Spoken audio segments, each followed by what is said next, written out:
Right now, continuing coverage on a story we broke yesterday, why a Madison educator says the district's safety policy needs to be changed. And police in Middleton say they have identified the people responsible for an online threat that closed 2 schools yesterday. Plus, why a former motel in Rock County has people concerned about the criminal past of the people staying there. From the Channel3000.com Alert Center, this is News 3 Now at 6. Breaking news right now at 6. The Adams County District Attorney has filed charges against Robert J. Olson. It's in relation to a missing persons case. Olson is charged with hiding a corpse, providing false information on a missing person, and obstructing an officer. Back on November 23rd, a hunter came across human remains in a wooded area in Adams County belonging to 24-year-old Anastasia Evans. That investigation is ongoing. Also breaking, several hidden cameras were found in students' hotel rooms during a school-sponsored trip to Minneapolis last weekend. A spokesperson for the Madison School District confirmed students from East High School found the devices in their rooms. The Minneapolis Police Department is investigating in coordination with Madison Police. The MMSD spokesperson says a Madison East teacher who was chaperoning the trip has been placed on leave during the investigation. Madison educators want the school district to reevaluate its discipline policy. This comes after we broke the story yesterday about the Jefferson student who shot another student with a BB gun and threatened to shoot up everyone in the school after 25 previous incidents on his record. Jamie Perez spoke to a staff member today who is remaining anonymous out of fear of losing their job. She joins us now with what changes they want to see make all schools safer. Jamie? The policy that they have in place right now was made under former Superintendent Jen Cheatham. The person that I spoke with today says this policy makes it really difficult to suspend or expel students. Now, this person doesn't think that resorting to harsh punishment is the answer, but they have another idea in mind that would take the full support of the district to really make a difference. After hearing the story about how many behavioral issues a Jefferson student had on their record before finally being suspended, teachers and staff are very frustrated. A Madison School District staff member said this brings to light an important issue they've been dealing with for a while. The approach seems to be one of continually reintroducing kids into their classroom when they're just not ready to be there, when they're not ready to be there to learn alongside their peers. Under the current disciplinary policy the district has in place, a student's bad behavior can be classified under different levels of punishment. But educators say a lot of the times the punishment never corrects their behavior, making their jobs in the classroom difficult. It is. It's almost impossible. The decision of when and when not to inflict punishment is up to the school's discretion, but teachers say it shouldn't be a matter of how much or how little punishment a student will get, but more so what resources that student needs to right their wrongs. Have mental health needs, or they've experienced trauma, or they have a disability. Oftentimes they have needs that can't be met in a regular school environment as structured, and they need more. They may need smaller class sizes, they may need more one-on-one attention, they might need more mental health care. They just need something different and something more. They said the lack of punishment doesn't always work, but severe consequences aren't necessarily the answer either. But they did say that change is needed, and it will be up to the district to decide if that change can happen. I think what the district needs to do is take a good hard look at the children that are continually not experiencing success in regular school environments and come up with different solutions, different ideas. The Madison School District responded this afternoon saying, in part, research shows that behavior change takes time. We believe in teaching and intervention over consequences and punishment. We want to respond to behavior in a way that is just and equitable. Jamie, thank you. Police in Middleton say they've identified the individuals whose online threats forced the high school and the Clark Street Community School to close yesterday. The district says 3 students were involved, all of whom have been suspended. Charges of unlawful use of computerized communication systems will be referred to the Dane County District Attorney's Office against 17-year-old Jacob Ripp, Charges against two 16-year-old males will also be referred as a party to the crime. Madison police say an educator at Orchard Ridge Elementary School on the west side was attacked by a parent yesterday. That woman, now identified as LaCandace Walker. Witnesses say Walker came into the school looking to speak with several staff members about disciplining her child. Police say the woman grabbed an educator by the hair, punched her in the face, threw her to the ground, and started kicking her. Other staff members pulled the suspect off the victim, who was rushed into a nearby locked office. She's crying and, very distraught, obviously, over what took place. Meanwhile, this parent goes out into the hallway, continues to yell, use vulgar language, and then she leaves before officers get there, but we were able to locate her late yesterday afternoon and arrest her. And now Walker faces charges for felony battery to a school employee and disorderly conduct. The victim was taken to the hospital, treated for facial and head injuries. There have been a few weather-related crashes today, including a significant one on the High Point Road Bridge. Madison police said serious injuries were reported. The fire department reports the bridge is very icy and that conditions in the area are rather dangerous. And Gary, I drove by that accident right after it happened, and that bridge was slick. Right, and the roads near it were fine, and a lot of it depends on where you were and whether or not, especially a bridge with temperatures right around freezing, can freeze a little bit more quickly because the air circulates under it and cools it down more quickly than road surfaces that are in contact with the ground. But now all the heavier precipitation has shifted to the north and east, and temperatures right now are above freezing. So for the most part, I think roads are pretty good across much of southern Wisconsin. But you get north of the Dells, you can see those temperatures dropping below freezing. And as our temperatures drop below freezing overnight, there could be some flurries or some patchy freezing drizzle, so that could make untreated roads slippery again overnight. Temperatures will drop into the upper 20s. Tomorrow will be a cloudy day with some drizzle or a few flurries in the afternoon. High temperatures in the mid-30s. I'll take a look at a forecast that includes colder weather as we head through the weekend. A new report finds that the number of police officers in Wisconsin's largest cities has declined over the past decade, while the violent crime rate has gone up.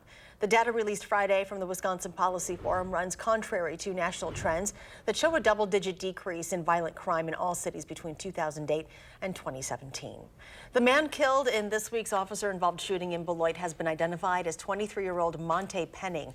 According to police, Penning was spotted driving a stolen car shortly before noon Tuesday. Following a short chase, Penning was shot and killed by 3 officers on Harrison Avenue. According to Beloit police, he was observed to have a gun, but that fact has not been confirmed by state investigators. Leaders in one Rock County community say they are concerned about the number of sex offenders being relocated there. Rock County reporter Adam Duxter tells us why one building in particular is in question. Adam? Eric, a few years ago, a motel in the town of Harmony was converted into a rehabilitation center to those struggling with drug and alcohol addiction. But town leaders recently realized that there was up to 10 sex offenders living in the building as well. Now, the president of the Jesse Crawford Rehabilitation Center says most of the offenders taken in also have issues with substance abuse. And he says, while it might be a concern to some, they're going to a place where they're getting constant help. My belief is that sex offenders need a place to live, like anyone else in our community. And in a situation like this, at least they're monitored. But the town's administrator is concerned there's been little to no communication that this would be happening. He also said he's concerned about the building's zoning, saying its conditional use permit still has it zoned as a motel, not a rehabilitation center. And Crawford said he'd be willing to meet with the town board if necessary. Well, not much has changed when it comes to how the public views impeachment, according to the newly released Marquette poll. Madeline O'Neill can explain and tell us how top Democratic candidates are faring in the polls when going head-to-head against President Trump in Wisconsin. Maddie? Well, Eric and Charlotte, the statewide poll comes after public testimony in congressional impeachment hearings has finished up, but it seems voters are set in their opinions. When comparing these December numbers to those from November, the percent of those supporting the impeachment and removal of President Trump has stayed the same at 40%. The percent opposing that has gone down just 1% to 52%. When it comes to head-to-head general election matchups, this poll poll shows potential Democratic candidate Joe Biden ahead of Trump by 1%, but the president is slightly ahead of other potential candidates, Bernie Sanders, Elizabeth Warren, Pete Buttigieg, and Cory Booker, all within the margin of error. Now, as far as how potential Democratic candidates are polling in the primaries, Biden is the first choice with 23%, leading Sanders, Warren, and Buttigieg, who round out the top 4 spots. Now, 2/3 of Democratic primary voters say they may still change their minds about that, so obviously a lot can still change. All right, Maddie, thank you. The Dane County Latino Academy of Workforce Development says its newest edition will serve as a great asset to get local people into high-paying jobs. Today, the organization unveiled a brand new semi-tractor and trailer to be used in its newly created Transportation Academy. It will be used solely as a teaching tool to increase its training and transportation employment placement here in Dane County, helping students get their commercial driver's licenses. This is for the students, for future Latino Academy participants. This is for all of those who are looking into getting a job that pays a dignified wage. This is for all of us. This is for a better county. Funding for the truck was possible thanks to the Community Development Block Grant of Dane County. In addition to unveiling the truck, the Latino Academy also says it'll be expanding the academy to Sun Prairie. Still ahead tonight, your full forecast as we get ready to enter the weekend. Plus, how the university is using therapy dogs during finals week. That story is coming up next.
Giving its students a little extra motivation during finals week with the help of some four-legged friends. Dogs on Call is bringing in dogs of all shapes and sizes to motivate students and also help them de-stress a bit. Today is a study day at the UW, with finals officially start tomorrow. Dogs on Call comes to the university about 65 times a year after finding that research that shows dogs can help a student's academic performance.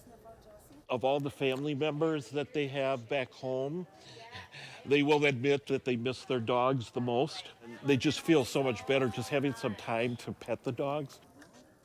Other than Dogs on Call, UW will also start its penny promos tomorrow at restaurants around campus. Those give students 1-cent meals and also food during specific times of the day. The promos only run during finals week. It is the kind of day where we could all use a little warmth, maybe some sunshine, cold, icy, and gloomy, and it's just the beginning. Danica Lewis is preparing us for the worst of winter with some advice from abroad. Yeah, I hope to be not the bearer of bad news, and I won't spoil Gary's entire forecast here, but suffice it to say, highs next week are expected to be below freezing every day.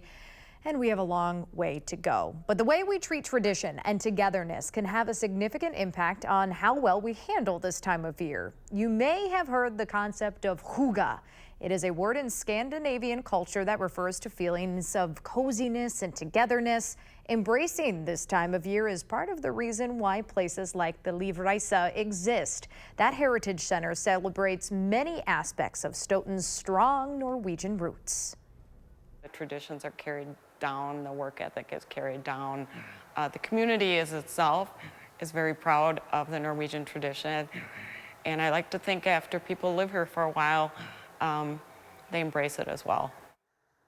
Now, believe it or not, winters here in Wisconsin were more brutal than they were in Norway. So a number of people who initially immigrated here from that country left soon after. But of course, the pride is still there. They certainly did not have the modern hygge amenities that we have. So tonight at 10, we will have more on the mindset that we might all want to adopt before the next cold snap or blizzard hits, because Lord knows it is coming. It is coming. Danica, thank you very much. Still ahead tonight in sports, a preview of the oldest rivalry in the National Football League, the Packers and Bears squaring off this weekend. But first, continued freezing drizzle means a few slick spots may remain tonight. Gary Canalti will have his updated forecast when we come back.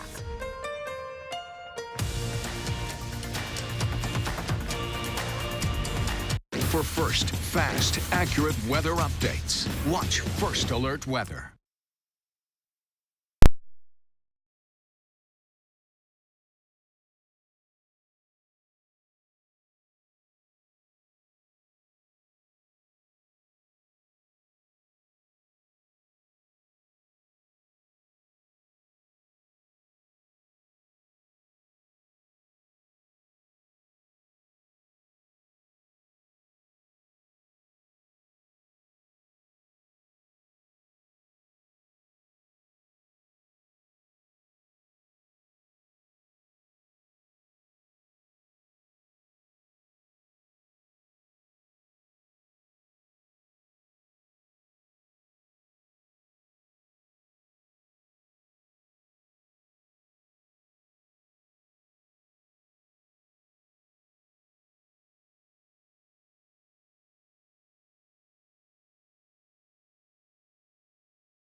Gary Canalti joins us now with a look at our forecast. You know, temperatures were right around freezing when we had that precipitation around midday, and that made some slippery road surfaces, especially bridges, overpasses, and side streets that were untreated. But you can see now the bulk of the heavier precipitation has shifted to the northeast. And there was accumulating snow over northern Wisconsin, big pile up on I-94 near Eau Claire. That was a little more expected. But here in southern Wisconsin, you can see what precipitation there is really too light to be detected even by high-resolution Doppler radar. So again, just some drizzle or some freezing drizzle later on tonight when temperatures drop below freezing. Right now, though, temperatures are as warm as 43 in Janesville and 38 in Madison.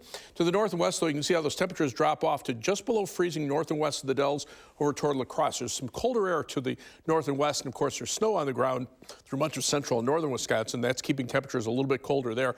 That's where you're more likely to run into some slippery roads, at least in the short term. Tomorrow, just a few flurries or a little patching, or tonight, some flurries or patchy freezing drizzle with temperatures dropping into the upper 20s by tomorrow morning. Tomorrow will just be a cloudy day.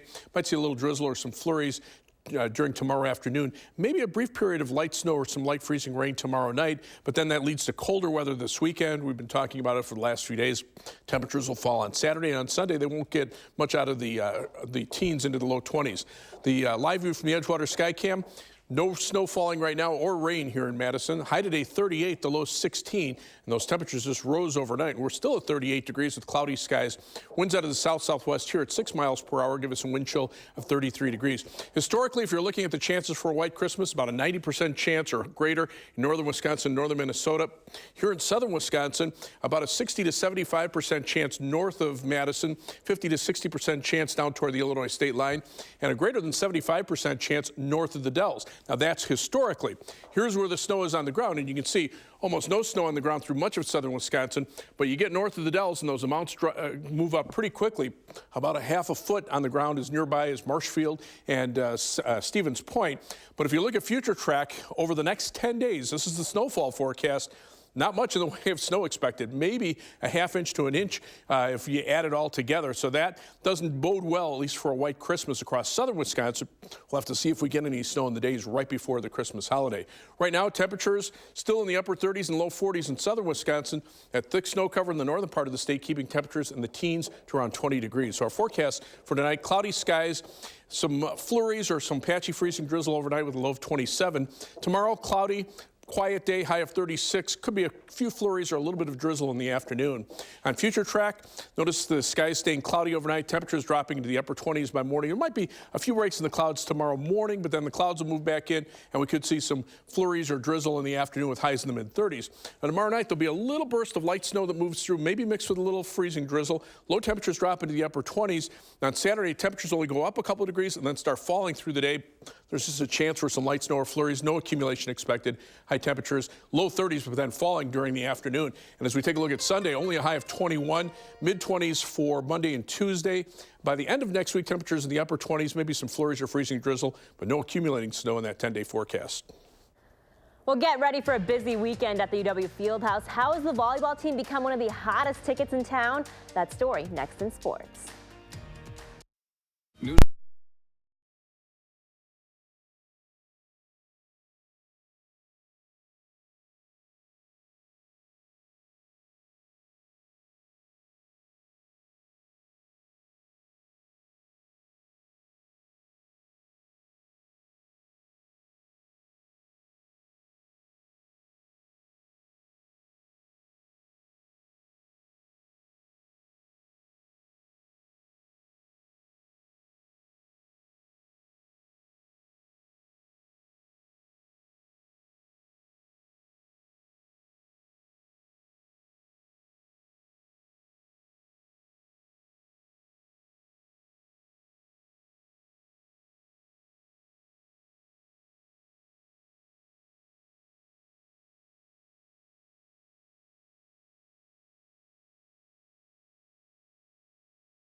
Well, for the first time in program history, the Badgers have a Remington Trophy winner. Tyler Biotish winning the award tonight, which is given to the country's best center. So safe to say he's pretty good. The junior from Amherst, Wisconsin, was actually a defensive lineman in high school and transitioned into a center under offensive coordinator Joe Rudolph when he got to Madison. So to be named one of the nation's best now, well, Biotish said it took a lot of hard work. You know, just the process in itself, and the last 4 years has been always improving each and every day. And one of my coaches always said, keep making marginal gains and getting a 1% better each day. It'll show up, and that's my key, is just getting improvement every day. And if you're anywhere near the field house tomorrow, get ready to fight the frenzy of volleyball fans, because 3 of the largest college volleyball fan bases will be right here in Madison for the NCAA tournament. Wisconsin has the second highest attendance this season. Nebraska is first and Hawaii is third, and they'll both be here tomorrow too. Meanwhile, the Badgers getting their final practice in today before hosting Texas A&M tomorrow in front of a sellout crowd, something that has become the norm for this program. 2013, we averaged 3,512 fans, and we're over 7,000, so we've doubled. The people are actually in the seats for most of those matches. It's not just these guys; it's players that have come before them, and this has always been a program that gets a lot of people in here. You know, top 5 in the country in attendance. I think what these guys have done is they've energized a fan base with how they play. Now, tickets for all sessions sold out in 45 minutes on Monday. Single session tickets go on sale tomorrow morning at 8:30 a.m. Now, the winners of these 2 matches will play each other in the Elite 8 on Saturday at 5. Winner of that one goes to the Final Four in Pittsburgh next weekend. Well, if it feels like the Brewers have been giving everyone away, don't worry, they're picking up some guys too, in the form of another starting pitcher. The team reportedly reaching an agreement with Josh Lindblom late last night on a 3-year, $9.125 million contract. The 32-year-old right-hander spent the last 5 years playing in South Korea. He's currently the reigning MVP of the Korean baseball organization. Well, week 1 rematch awaits the Packers and the Bears this Sunday. Right now, Green Bay a 4.5-point favorite. Now, since that 10-3 Packers victory at Soldier Field, the Packers have piled up the best record under a first-year head coach for the team. Well, the Bears, they've won their last 3 after an early season slump, and head coach Matt Nagy looking for a little vengeance. Wasn't good. I do think our defense was overshadowed because of the lack of offensive production, but it's totally different at this point. You know, right or wrong for both teams, we're different. So that's why in division games you play twice a year, and you're able to have a shot to redeem yourself. So it should be pretty good on Sunday. Meanwhile, lots of fans here tomorrow. Lots of fans here right now for the volleyball games, guys. It's going to be crazy. All right, final check, Gary. Well, checking the radar, not seeing any significant precipitation there, but there could be some flurries or freezing drizzle later on tonight. Temperatures are above freezing through much of southern Wisconsin. Madison still at 38, Janesville 43, but to the north and west, below freezing north of the Dells. Highs mid-30s tomorrow, falling temperatures on Saturday. Cold start to next week with temperatures back to the upper 20s by the end of the week. Gary, thanks. And thanks for joining us for News 3 Now at 6. Have a great evening, and we'll see you back here at 10.